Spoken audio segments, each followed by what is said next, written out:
Now, children, next I'm going to discuss that who all are food insecure people.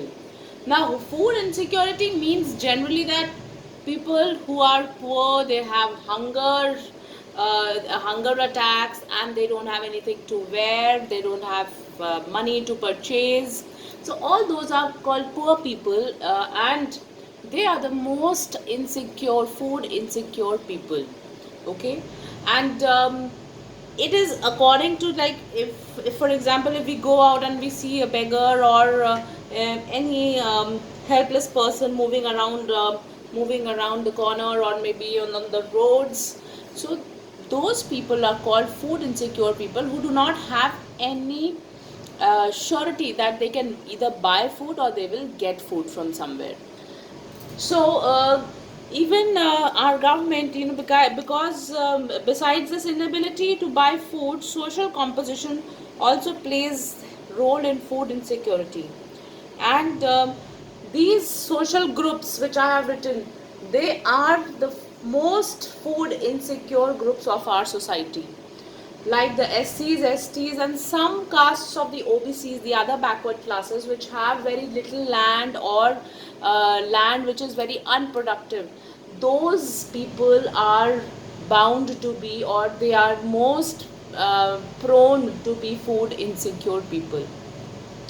Then again, people who have migrated from their hometown to some other place because of some natural calamity, they are the most, they are suspected to be the most food insecure people. Why? Because they are moving to a new place and they do not have anything to any means to earn, so they become food insecure. Then pregnant women or nursing mothers, okay, and children less than 5 years of age, these two also are defined as the food insecure secure society groups in our society. Okay, so it is basically children that these groups that we have just studied about, and other people who are really having a tough time to eat food, or to buy food, they are food insecure in our country. Now, their hunger is also of two types. One is chronic hunger and the other is seasonal hunger. Like, chronic hunger means that if a person is not getting food and he is not buying also, and that is happening over a period of time, a larger period of time, then that is chronic hunger. Whereas seasonal hunger means that if a person is not having food or is hungry for a particular period of time, and after that when he starts earning, he is not hungry at all. For example, if you take the example of agriculture, if a farmer, he is growing crops, and till the time he is growing crops he is hungry and he cannot feed his family adequately. Okay, so we say that he is food insecure. But as soon as he harvests his crops, okay, then he becomes self sufficient and he earns and he can buy food. So that is seasonal hunger. Okay, now I'm going to discuss about the various food security measures that our government has taken. Okay, and first of all, the first and the foremost food security measure that our government has taken is increasing the food supplies. So how can we be food secure? We can be food secure once we increase the supplies of food grains. Okay, and this can happen by a number of ways. Like, we studied about the improvement in agriculture, and we studied about the tenancy reforms, that many reforms, many changes have been made, and the rights of the tenants, those who own, those who are taking land on rent. So the tenancy reforms and other reforms in the land, abolition of intermediaries, all these reforms have led to a strong marketing, they have led to a strong marketing structure.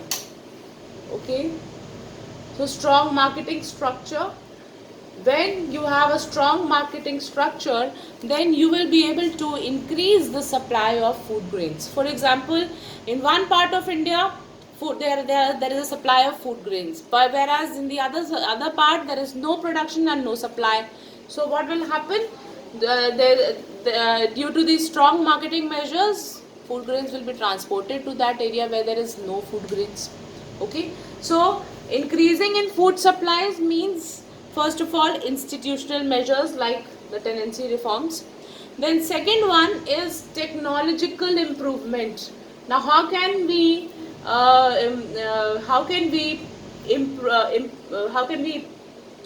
increase the food production is by improving our technology.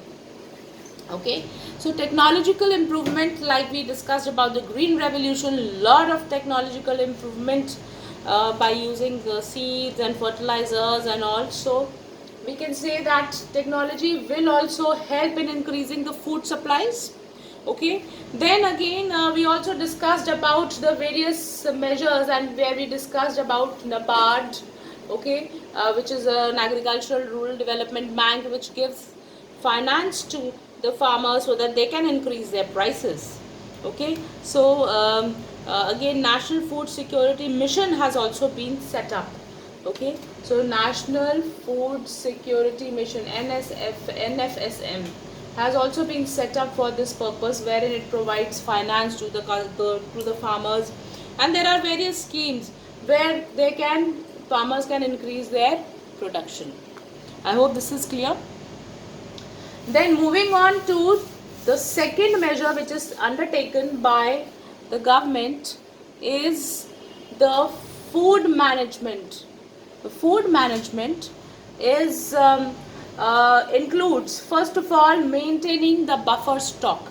Now, as I explained in my previous video, what is buffer stock?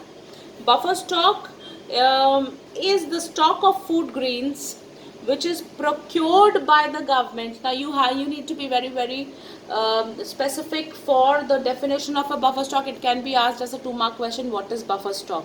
So it is given in your book, so you can either also say that it is stock of food grains, okay, stock of food grains which is procured by the government. Procured means taken by the government from the farmers. So procured by the government through the Food Corporation of India.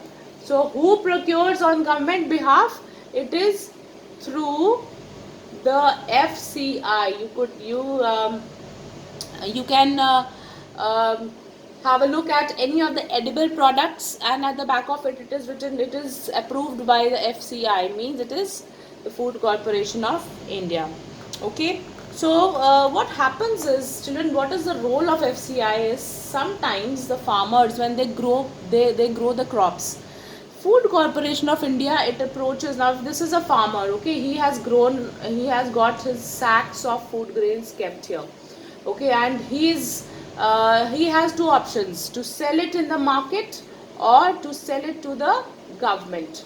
Now this farmer has once he goes to the market and he sees that because his cost of production of these 3 bags or sacks of food grains is, say for example, 1 lakh rupees he has spent in producing this, okay, but when he goes to the market, he is getting only 80,000 rupees for his produce. That means it is a loss for him if he sells it in the market. Then the other option he has is that he can give it to the government, means that the government can take it. All right. Now government, when the government procures it, the government acts in the name of FCI.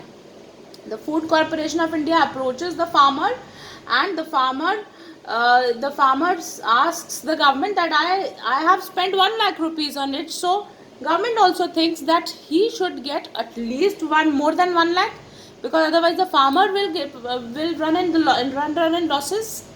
So the government says, okay, I will give you 1,20,000 for your 3 bags of food grains.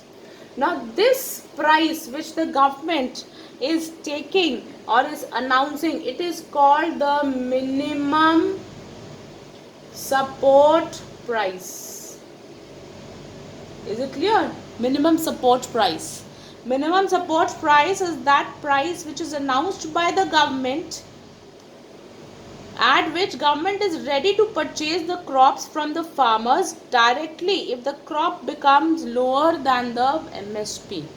Okay, so this is the price which government says, okay, you can try in the market, and if you don't get a good choice, then you can sell your product to me, you sell your food grains to me at 1,20,000. Is it clear, children? Now one more concept I want to explain here is of that of issue price. The minimum support price is clear. Minimum support price is very important. It is that price at which government is ready to buy food grains from the farmers. Okay, whereas now let me give you introduce another concept, that is the concept of issue price. Now once the government procures the crops from the farmers, okay, now to distribute, now this why the government is maintaining a buffer stock. Buffer stock is maintained to first of all cater to the needs of food grains in the times of natural calamities, when there are shortages in the country. Then so the issue price is that price at which the government sells or government makes this produce which the government has taken from the farmer to the poor people who need them. For example, let me give you a very common example, like the example of say the ration shops.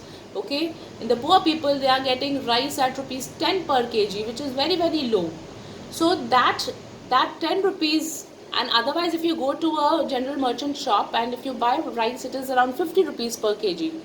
But that rice which is available in the ration shops is available at the issue price. Means that issue price is that price which is lower than the market price and at which the government gives to the poor person so that he can satisfy his hunger needs. Okay, then